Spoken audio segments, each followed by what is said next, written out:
Welcome back to the Beginner's Guide to the 18th Century, and if you're new here, welcome.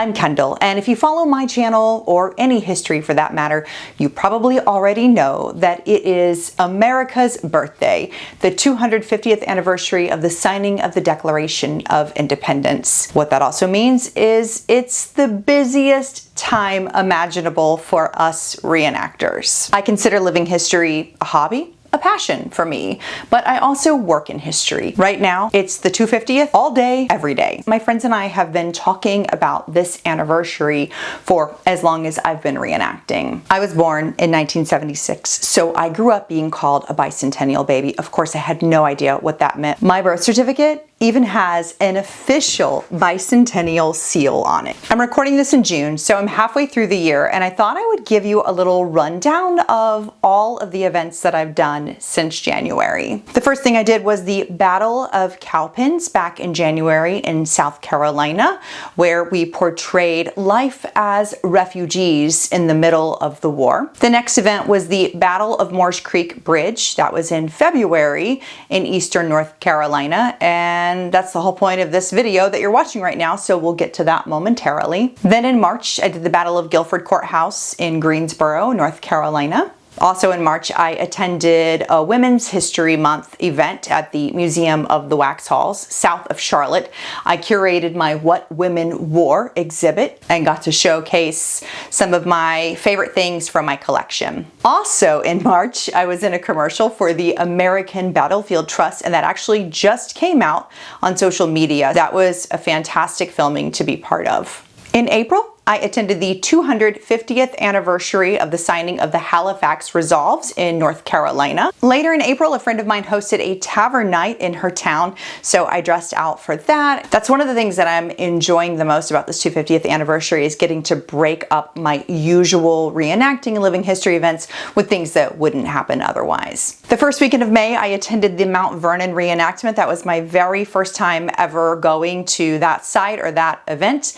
And besides the Battle of Monmouth 3 years ago, I would say Mount Vernon was absolutely the biggest event that I've ever been to as a reenactor. Our group even got fancy and had dinner at the inn there on the grounds on Friday night. Then most of May was spent busy with work things related to non-Rev War history and some Rev War history. And last weekend, I actually debuted my brand new laundry tubs, which I procured from the Cooper at Colonial Williamsburg. This is the coolest way that I think things happen in the reenacting community. When I was at the Halifax event in April, I just happened to go to this other place that wasn't part of the grounds where we were reenacting, but it was a historic site, and I'd been trying to get laundry tubs, wash tubs, and happened to run into the Cooper from Colonial Williamsburg. So I talked to him about making wash tubs for me, and I got to go pick them up when I went to Mount Vernon. So last weekend, I actually got to debut my entire laundry setup for the very first time. And despite it being in the 90s, I had a great time doing laundry all weekend. I've spent the last 3 years trying to get all the materials that I needed to be able to have this demonstration and do it anywhere that I wanted to do. So I'm very proud of it. It turned out really well. Now, I already do have a laundry video. You can go watch that, but most of the items that I use in it are not my own. And finally, the wildest thing I've done so far this year is that I got to be in a big studio film as an extra this past week. I can't talk about what it is until it comes out, which will probably be sometime in 2027 or later, but a group of friends and I got to portray reenactors. So that's everything that I've done. My future plans, I had planned to participate in the Philadelphia parade and festivities for the 4th of July, but those plans recently changed. Now I'm just gonna do one more big event, the end of June. I am then going to take 3 months off of reenacting and living history, which of course it's hot here in the South. So I would say it is the best time to take a break from doing living history and being super hot. All right, now that you are caught up on my crazy life and everything that's been going on, let's get into what I came here to show you. Back in February, I ventured over to eastern North Carolina to attend the Battle of Moores Creek Bridge. It was their 250th anniversary. I always appreciate this event because one of my ancestors fought in this battle, which, of course, was one of the early conflicts of the American Revolution. My friend Samantha reached out to me before the weekend to ask if I would be interested in helping her hand sew an English gown during the event. Of course I said yes, because I love talking about 18th century women's clothing to the public. So here's the thing. At this battle, there would have been no women, no camp followers, no tents lined up around the bridge. I like to use these kinds of events to talk about the way people lived in the area. And Moores Creek is very close to Wilmington, North Carolina. Now, if you're not familiar with the area, but you're an Outlander fan, you'll know all about Wilmington. It was a port town in the 18th century, which means all kinds of trades were available there, including Mantua making, or how women's gowns were made in the 18th century. A little caveat. We were not making this gown in the historically accurate way. Samantha and her mom, Nikki, have used a modern pattern of an English gown that they really like numerous times before. So they cut the pattern out at home and did some of the prep work.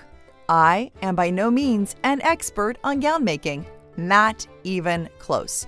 I'm still working up the courage to make an English gown for myself using traditional methods. I recently drafted a jacket from Costume Close-Up, and it's sitting in a box unfinished because it needed a timeout. The level of frustration that has caused me is the reason I haven't even attempted the English gown, despite having plenty of linen and wool to make a summer gown and a winter gown. The cool thing about living history interpretation in the setting of reenactments versus living history sites or museums is that you don't have to be an expert to give the public a brief understanding of what life was like. We're here to talk about the humans who contributed to the story, to help people better understand them, and we have a very short window of time to do that. I try to learn whatever I can about as many skills and trades as possible. Every event has something unique that happened there in the past, and it doesn't always make sense for me to continuously portray a camp follower, let's say doing laundry, for example. Plus, I have ADHD, and I get bored quickly. If I do the same thing over and over again, I am going to lose my mind. So while we were primarily using the modern patterns techniques to work on this gown and demonstrate sewing to the public, I took the opportunity to talk about it from the historical perspective. I want to apologize in advance for all the background noise you're going to hear. I should have mic'd up, and this was several months ago, so I've already forgotten why I didn't. I also cropped the shots in a little tight because there were visitors in the frame, which I didn't realize until after the fact, and I don't like to record people without their knowledge. Listen, it rained. It was freezing for 2 days straight. Common sense was out the window, and I wasn't paying attention to the camera angle. I hope you enjoy this, and if you have any questions, please leave them in the comments. This gown is called the English gown. It's one of the most common gowns that women wore around this time period, 1776, during the time of when Moores Creek happened, when this battle happened. And we're creating it in the same sort of manner that they did, where you pleat it on the body. We're doing a variety of stitches on this. This is the hems of the skirts on the front of the gown. This is a reproduction cotton. The textiles were expensive, but labor was cheap. So every class had people making clothing for them. So it's kind of a misconception that happens. We believe that people who were working class, that they were just all home spinning all their own things, and it's not accurate. It was very, very common for everyone to have people make their clothing. You had tailors, mantua makers, you had milliners. Milliners made all the little things, the caps, these bonnets. There were all these different trades, and each of the trades typically had apprenticeships. At the time, a woman of my age and stature might have been a Mantua maker and had her own business, and then would have someone like Samantha apprentice with me, right? And I would take her in. She would live with me. She would learn from me for years. She would commit to a journeywoman apprenticeship, and it might take her years and years and years to complete that apprenticeship. And it's not to say people didn't make their own clothes. Certainly they did, but the idea that only the wealthy people or upper middle class could afford to have people make clothing for them it's just very inaccurate. We call it sort of the homespun myth. So how long is it going to take you ladies to do the dress? We started the sewing part. They did this at home, the lining, and we started on this yesterday. Right? Everything else started yesterday, Samantha? And then we're going to get as far as we can today on it. We're about to finish up this hemming that we're doing. We're going to try it on her, and then we're going to work on the pleats on it and see what adjustments we need to make. Love my utensil holder is my weight here. And this is actually a reproduction fabric from a gown that you said is in Williamsburg, right? A gown that's in Williamsburg. It's part of the Mary Doran collection in Williamsburg in their art museum. I don't know if it's still on display,